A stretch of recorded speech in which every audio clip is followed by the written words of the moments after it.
요즘에 여러모로 사람들을 빡치게 하고 있는 대한항공 조씨 패밀리. 처음엔 땅콩회항의 주인공 조연아만 문제인 줄 알았는데 알고 보니까 동생인 조현민도 문제였고, 사실은 조씨 패밀리 모두에 문제가 아닐까 하는 의심이 들면서 여러 사람 한숨 나오게 하고 있는 중이죠. 게다가 대한민국의 이름과 태극기를 로고로 쓰면서 대대적으로 국가망신을 시키고 있다는 이 부분이 사람들의 극대노 포인트인데요. 그런데 이 조양호 패밀리가 대한민국의 이름과 태극기 값으로만 매년 300억을 벌고 있었다는 것 알고 있었나요? 대한항공은 한진칼이 소유한 자회사입니다. 엄밀히 말하면 대한항공을 둘로 쪼개서 한진칼을 탄생시켰는데요. 이 한진칼은 조양호 일가가 지분을 보유하고 있는 회사입니다. 조양호가 한진칼을 지배하고 한진칼이 대한항공을 지배하는 구조로 되어 있기 때문에 조양호가 대한항공을 실질적으로 지배하는 셈이죠. 참고로 조양호의 대한항공 지분율은 0.01%입니다.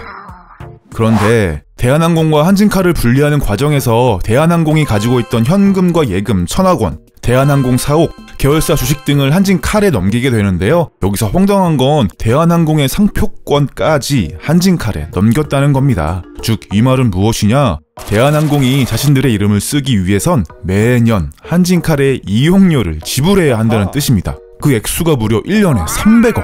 한진칼의 수익 절반 정도가 바로 이 대한항공의 이름값을 받아 챙기는 데서 나오고요. 이렇게 해서 얻은 이익으로 조양호 일가는 그동안 급여를 제외한 배당금으로만 37억을 받았습니다. 같은 기간 대한항공은 주주들에게 배당을 한 푼도 하지 않았죠. 하지만 이러한 브랜드 사용료는 삼성, LG, 현대차, SK, GS, CJ 등등 여타 다른 재벌가들도 한진칼과 비슷한 구조로 이익을 취하고 있기 때문에 형평성을 따지자면 조양호 패밀리만을 문제 삼지 말아야 하지만, 포인트는 바로 대한항공이라는 이름을 쓰고 있다는 점에 있습니다. 대한항공은 국영항공사인 대한항공공사에서 출발했습니다. 하지만 정부는 만성 적자이던 대한항공공사를 한진상사에 매각했는데요.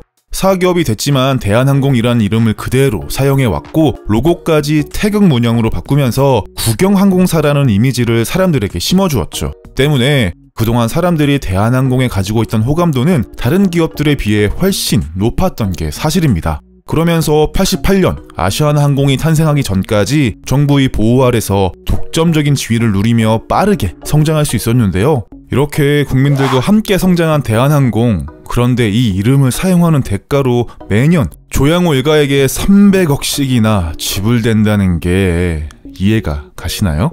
그래서 사람들은 이 답답한 마음을 청와대로 달려가 풀고 있는데요. 대한항공의 이름과 태극 문양을 쓰지 못하게 해달라는 청원이 빗발치고 있습니다. 물론 법적으로는 아무 문제가 없습니다. 다만 앞으로 계속 대한민국의 이름과 태극 무늬를 달고 돈을 벌 거라면 제발 그에 걸맞는 품격을 지켜주시길 부탁드립니다.